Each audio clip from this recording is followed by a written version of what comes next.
Je m'interroge ce jour sur la question de la recapitalisation avortée et l'agonie actée du laboratoire national vétérinaire dans ce pays, malgré des soubresauts présentés à l'opinion publique.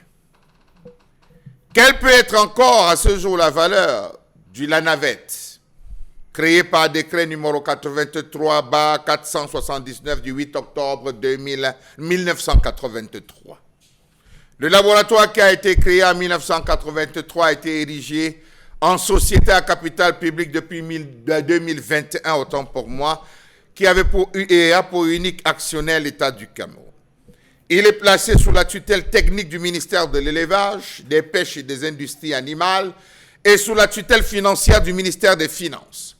Ses missions incluent le diagnostic et la recherche en santé animale et zoonose, la production et la commercialisation des vaccins à usage humain et animal, de médicaments vétérinaires, de biofertilisants à usage agricole, ainsi que le contrôle qualité des denrées alimentaires et des médicaments. À ce jour, on se demande qu'est devenu le contrat plan État-LANAVET. Malgré l'importance de ces missions de service public estimées à plus de 650 millions par an, le laboratoire se retrouve dans une situation financière précaire et sollicite une recapitalisation de l'État. Alors que ses besoins sont colossaux, l'entreprise ne reçoit qu'une enveloppe dérisoire de 20 à 60 millions de francs CFA par an de la part du Minepia. Franchement. On dit laboratoire d'analyse vétérinaire, souffrez que je parle trivialement, dont le rôle est de faire des diagnostics, d'être sur le terrain, des vaccinations des animaux, éviter les épidémies. On donne à ce laboratoire 20 millions de francs CFA à 60 millions.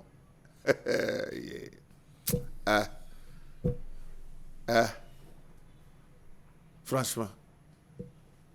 Ce sous-financement chronique a des conséquences directes sur ses activités.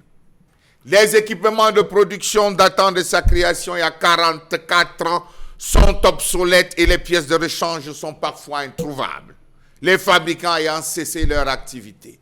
Il faut repenser la navette, recréer, rééquiper avec des outils de pointe. Pourquoi on a des difficultés à pouvoir nous mettre à jour? Et à côté de ça, on a 1 milliard et poussière de millions qu'on donne à 11 pères qui courent derrière un ballon. 11 pères. 11. Alors que nous avons des besoins.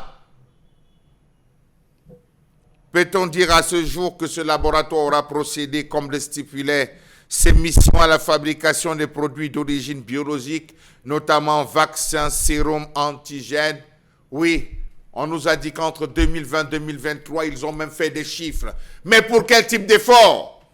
L'analyse de tout prélèvement d'origine animale en vue d'un diagnostic demande à ce qu'il y ait véritablement de la matière, qu'il y ait des produits, des réactifs. L'étude et surveillance épidémiologique, la formation des cadres et techniciens de laboratoire demande à ce qu'ils soient présents sur le terrain. Est-ce que le village Bazo a un vétérinaire? Est-ce que l'arrondissement de Bazo a un vétérinaire? Je pose une question. Est-ce que l'arrondissement, on va dans la zone de Ngoro, est-ce qu'il y a? D'où partent-ils pour venir procéder à des études, des évaluations? En fait, tu posais la question. D'ailleurs, même les postes agricoles ont disparu. Peut-on dire avec conviction qu'aujourd'hui, la navette assure la surveillance des épizooties et établit des rapports comme il se doit? Question. Encadrement la dernière saisie d'aliments impropres à la consommation comme la viande. Savez-vous que cette structure souffre de l'inexistence des protocoles écrits et logigrammes utilisés pour la gestion des épidémies? Ah, j'oubliais. Un ministre de cette République nous avait dit que tout a été mis en place pour que ce type de programme existe, de protocole soit mis en place parce que le chef de l'État a pensé, a pris cela comme étant une priorité de santé. Ah, j'oubliais. Les inondations qui ont fait plus de 20 morts et 100 000 déplacés entre le mois de juillet à septembre dans l'extrême nord. Avez-vous une sortie de la navette là-dessus par rapport aux animaux qui sont sortis avec des douleurs, avec des maladies, avec des zoonoses et tout? Passons, ils travaillent.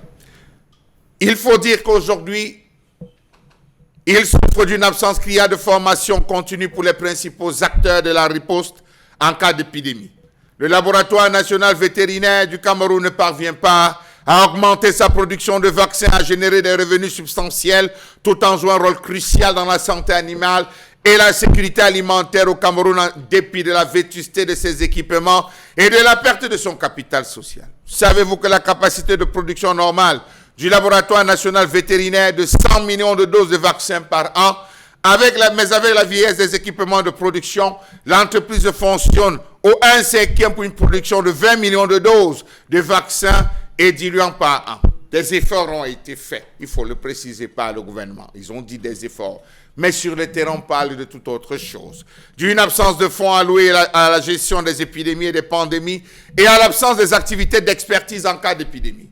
La preuve, les responsables de ce centre, sous cap, ont avoué avoir adressé des requêtes à l'endroit des responsables, notamment le ministère de la Recherche scientifique, pour que des moyens soient mis à leur disposition pour pouvoir prévenir ces inondations, protéger les bêtes.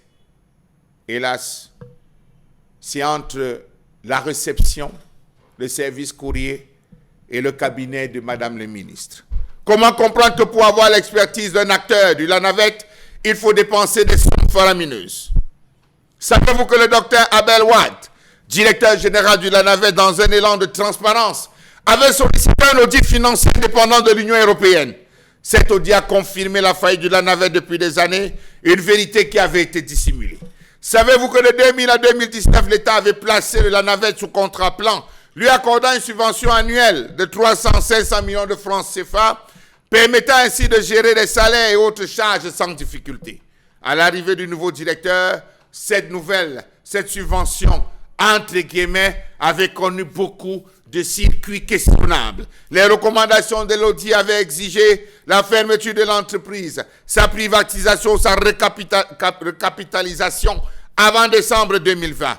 Depuis là, on attend, la navette attend cette recapitalisation décidée et envisagée par l'État. Entre 2019 et 2023, on a connu véritablement des chiffres. Que s'est-il passé? Ce qui est sûr, le développement du petit élevage, bovin, les caprins, la volaille, pose des questions. Savez-vous qu'en septembre 1989, le La Navette employait 222 personnes, soit 20 cadres, vétérinaires, pharmaciens, ingénieurs, 27 agents de maîtrise, 175 employés. À ce jour, il ne dépasse pas les employés d'une ferme.